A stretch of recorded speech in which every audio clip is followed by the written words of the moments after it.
Hi, Visu. Yeah, hi, Lavanya. Visu, as I see from the launch of your YouTube channel that speaks a spectrum of philosophical stuff, I wonder as a viewer if there is something called truth, as we keep hearing several theories of philosophy and its truth in general from several sources. Yeah, so before we start, let's understand that we live in a paradoxical world that I want to support with this quote. As it was said, life is a paradox, and every truth has its own counterpart which contradicts it, and every philosopher supplies his or her own logic with his own undoing. So I think as uh, as we understand from this quote, I mean the contextually we are talking about subjective truth, which is more relative. And here in subjective truth, the truthfulness lies on the subject or the observer, the one who's perceiving it. So it's the perception which plays a dominant role in the pursuit of subjective truth. And to affect or influence this subjective truth, we have two major sources. I mean, one is the external, one is internal. Externally, we have a practice like perception deception, which happens through multiple sub practices like obscurantism, indoctrination, conformity, dogma, and whatnot. And all of these influences the way we perceive things. And internally, we have our own limitations in terms of cognitive limitations or our cognitive abilities or cognitive biases. All these play a role in distorting or clouding the perception, the way we see the reality. So I think to sum it up, it's we as I said, it's a subjective truth, and it's the perception which plays a predominant role. Yeah, so with what you said, we usually find many among us as victims of perception deception, and not everyone attempts to pursue the truth beyond the deception. Is truth not for everyone? Yes, I would like to definitely support this with another quote from Ayn Rand. Truth is not for all men, but for only those who seek it. Ayn Rand, I mean, as the quote sums it up, definitely it's only for those who seek it. So, by which what we mean. I think in our launch video we spoke about believing versus seeking. Which are diametrically opposite to it. When we believe something, we become blockers to what we believe, because we can't see newer perspectives. And because that's the way we have been conditioned on several fronts like religion, culture, society, community, groups, and whatnot. And because what's easy for us is to effortlessly and conveniently believe something from what has been conditioned to us. And because a belief becomes conclusive, it doesn't open up doors to newer perspectives.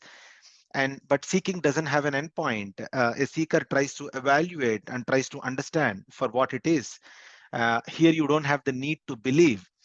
uh, Mm. but what it means to get you there, here is where one's mindset and the strength of the will plays a dominant role.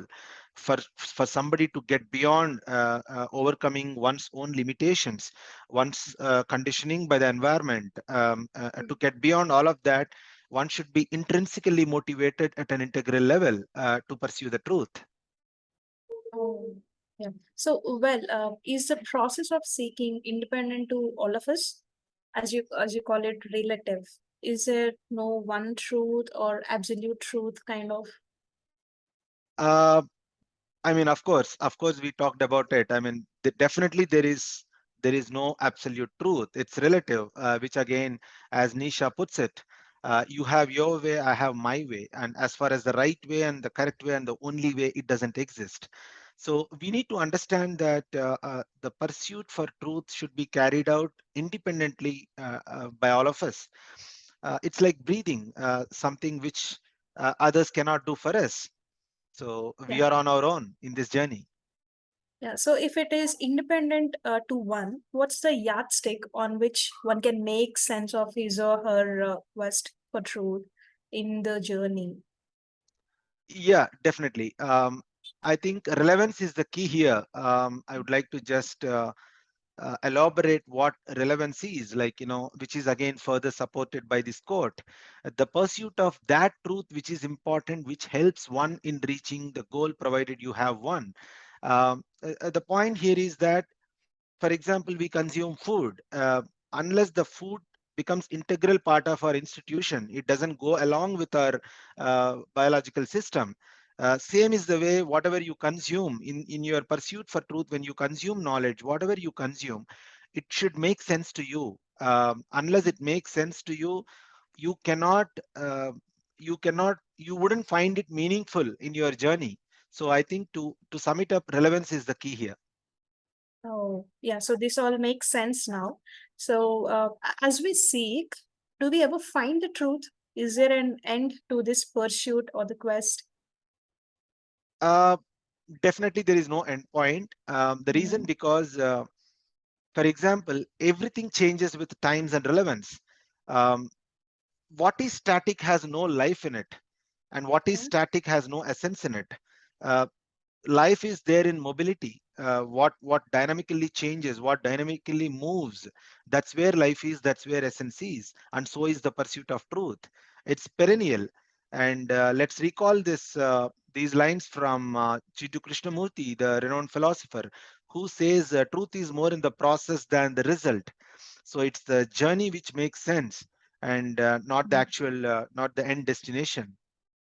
Oh, yeah. So thank you so much, Visa. Well, it all makes sense. It's not an easy task to wear an open mind and be a free thinker to be seeking. But I'm sure it will be worth it if all of us do that in our evolution. It's a good conversation, definitely. Look forward to see you in our next. Thank you. Thank you so much for volunteering this, Lavanya. Happy to be in the conversation with you. And I'm sure we'll try to explore more of different aspects of how we want our viewers to, understand in their quest for truth journey on several Yeah, fronts of life and philosophy in general in the upcoming videos. Thank you. sure. Thank you, Visa.